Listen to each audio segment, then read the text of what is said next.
Assalamualaikum warahmatullahi wabarakatuh. Allahumma sholli ala Sayyidina Muhammad wa ala ali Sayyidina Muhammad. Pemirsa yang dirahmati Allah, marilah kita simak ceramah dari Buya Syakur Yasin dengan tema cara mengalahkan hawa nafsumu sendiri. Sebelumnya marilah kita perbanyak sholawat minimal 1000 kali sehari, agar hidup kita penuh barokah dan mendapatkan syafaat kelak. Jangan lupa berikan dukungan kepada channel kami dengan memberikan super thanks seikhlasnya. Marilah kita doakan agar almarhum Buya Syakur Yasin diberikan tempat terbaik di sisi Allah Subhanahu wa Ta'ala. Amin ya Robbal 'Alamin. Begini, orang yang pada melacur nih di Alexis nih, coba tanya mana KTP-nya, agamanya apa. Kita tanya, kamu percaya ada neraka? Saya. Kenapa kamu melacur? Nah, itulah tanda tanya besar. Jadi sesungguhnya kemaksiatan-kemaksiatan yang kita lakukan itu adalah akibat dalam pergulatannya kita kalah. Ya. Jadi nafsu lawamah itu ada, nafsu amarah itu ada, dan dia berkelahi. Ketika kita akan melacur, lutut kita bergetar, jantung kita berdebar-debar, dan bulu roma meremang. Kenapa kamu memaksakan diri? Ini pertanyaan besar. Manusia tidak bisa membohongi dirinya, betul? Orang lain bisa dibohongi. Maka zabal fuadu maroha, hatimu tidak mungkin akan berbohong. Itulah kira-kira. Jadi sesungguhnya kenapa kita ini melakukan kemaksiatan? Karena dalam pergulatannya kita kalah. Setiap kita ada keinginan kebaikan, selalu juga muncul halangan.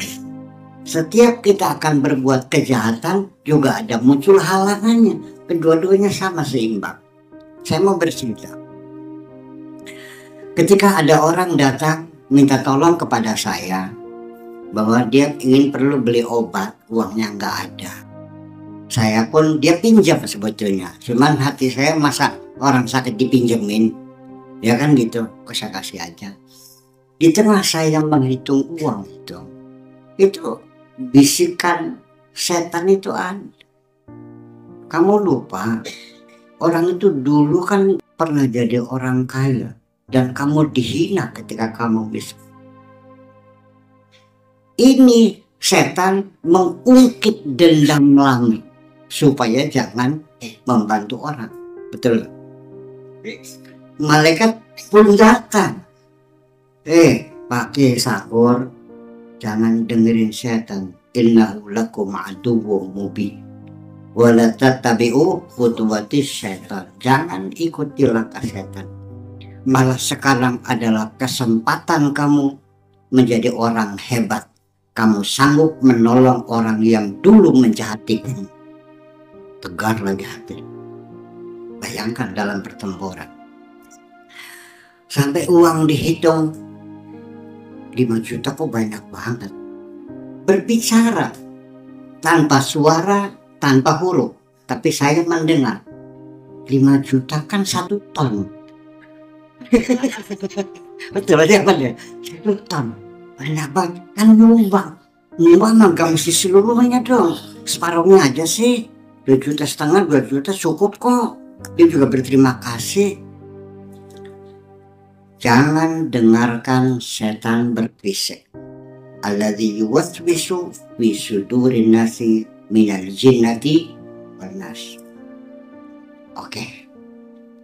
Sudah tinggal diserahkannya saja. Masih ngomong juga ini. Ya nanti dulu, jangan diserahkan sekarang pakai Syakur. Nunggu nanti kalau sudah tamunya banyak. Biar apa? Kata malaikatnya, tipu dayanya setan luar biasa. Kalau kamu bersedekah, menunggu tamu banyak, berarti kamu merasa tidak cukup disaksikan oleh Allah. Masih perlu saksi lain selain Allah. Kurang ajar kamu ini. Bayangkan, ketika kita berbuat baik dalam pertempuran, ketika kita berbuat jahat juga sama pertempuran. Ketika saya akan ke Jakarta ceramah di bank di Jakarta, memang dikasih sih uang untuk hotelnya, menginap di sana karena acaranya pagi. Tapi kan saya lumayan, uang hotel kan bisa dikantongin semuanya kan. Berangkatnya malam aja, misalnya pagi kan. Iya, berangkatlah jam 12 tuh. Sampai di Legok, tempat pelacur warung remang-remang tuh banyak kempes. Ini sial banget tuh. Di tengah saya mengganti ban serep, datanglah perempuan itu. Masih muda belia, 17 kira-kira lah gitu. Ya 17 tahunan lah. Pahanya mulus. Bibirnya merah. Orang Marlboro lagi. Kang sedang apa katanya? Sedang ganti ban, Neng. Bili badai ganti oli maka dilebak.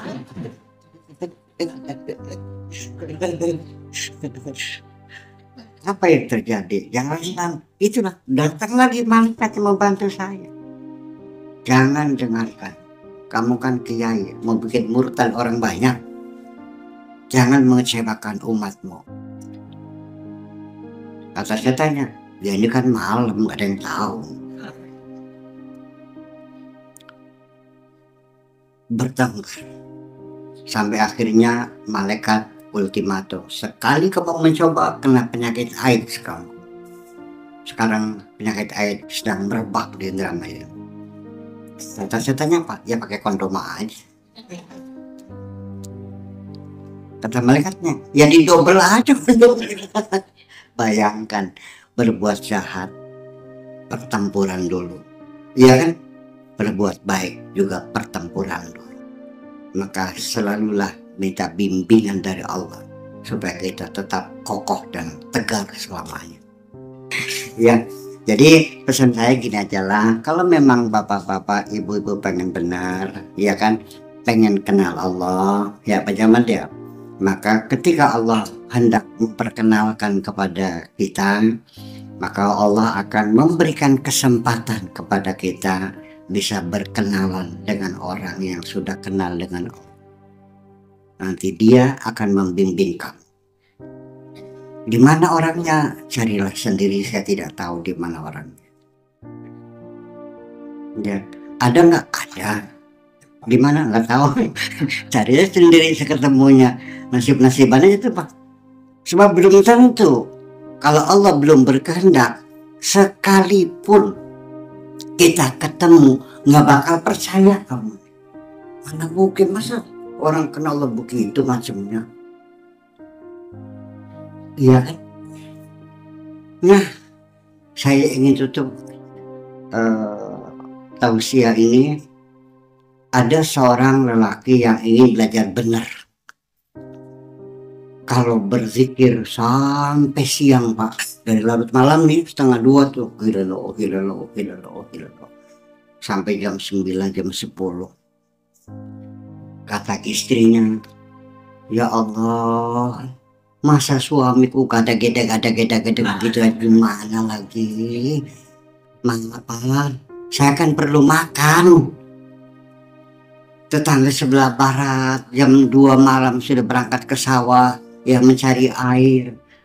Tetangga sebelah timur jam 4 saya pergi ke pasar dagangan. Ya, suami saya jam 9 masih gada-gede aja. Apa dikiranya tasbih bisa digoreng gitu. Sambil ditarik sejarahnya, disapetin ke kepalanya sekali. Tiap hari begitu. Akhirnya dikiranya si suaminya kesal begitu, udah tinggal pergi dah. Saya mau cari guru yang hebat. Dia muter-muter cari mursyid tuh sampai ke ujung dunia. Akhirnya ketemu sama waliullah. Kamu mau apa? Pengen belajar benar, kalau bimbing saya. Kamu nih goblok, muter-muter nyari saya jauh-jauh begini. Temanmu yang dalam selimutmu itu waliullah, ngerti nggak kamu tuh? Masa iya? Kebanyakan. Masa iya istri saya waliullah, yang dia kalau saya ibadah marah-marah terus, udah pulang aja sana, dia waliullah, udah jaminan saya dia waliullah, dia perempuan hebat. Terus sengaja menggoda kamu. Itu. Akhirnya dia pulang lah, begitu sampai depan pintu, istrinya keluar, Akang baru tahu ya. Gitu. Iya. Itulah itu satu gambaran bahwa belum tentu waliullah yang kamu cari itu jauh tempatnya. Kadang-kadang di dalam rumahmu sendiri dan kamu tidak tahu. Kenapa? Karena Allah belum berkehendak memperkenalkan kamu.